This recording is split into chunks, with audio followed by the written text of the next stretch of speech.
Hi guys. இன்னைக்கு நம்ம வந்துட்டு உளுந்தம்பருப்பு களி இல்லை கஞ்சி ஏதோ ஒன்று, ஆனால் ஸ்வீட்டாக இருக்கும், குழந்தைங்களுக்குலாம் பிடிக்கும், ரொம்ப ஹெல்தி. இது எப்படி பண்ணணும்னு பார்த்தீங்கன்னா, ஒரு டம்ளரில் ஆஃப் டம்ளர் வந்து உளுந்தம்பருப்பு பிளாக் கலர் எடுத்துக்கோங்க. அது ஒரு 4 பேர் சாப்பிட்ற அளவுக்கு கரெக்டாக இருக்கும். சேம் அதே டம்ளரில் 1/4 டம்ளர் அரிசி எடுத்து அதுவும் ரெண்டும் நல்லா வறுத்துடணும்.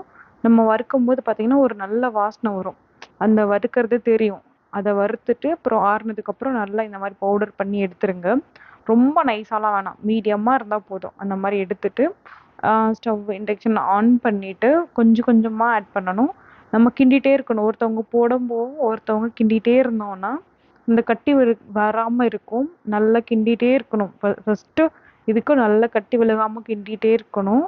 அது நல்லா கெட்டியாயிரும். தண்ணிமா இருக்கிறது கெட்டியானதுக்கப்புறம் ஒரு 3, 4 ஏலக்காய் எடுத்து நல்லா தட்டி போட்டுறணும். நான் அது வீடியோ எடுக்கல. அதையும் வீடியோ எடுக்கல. நான் சர்க்கரை ஆட் பண்ணதையும் வீடியோ எடுக்கல. சர்க்கரை உங்களுக்கு தேவையான அளவு போட்டுக்கோங்க. அடுத்து ஆஃப் பண்ணிட்டு, நீங்க தேங்காய் போட்டுட்டு இறக்கி சர்வ் பண்ணிடலாம். சாப்பிட்றதுக்கு ரொம்ப டேஸ்டி. இது ரொம்ப நம்மளுக்கு ஹெல்த்தியா இருக்கும். ஸோ இந்த உளுந்த கஞ்சியில் பார்த்தீங்கன்னா நிறைய ப்ரோட்டீன் இருக்குது, கால்சியம் இருக்குது, அயன் இருக்குது. ஸோ சின்னவங்கலேருந்து பெரியவங்க எல்லாரும் சாப்பிட்லாம்.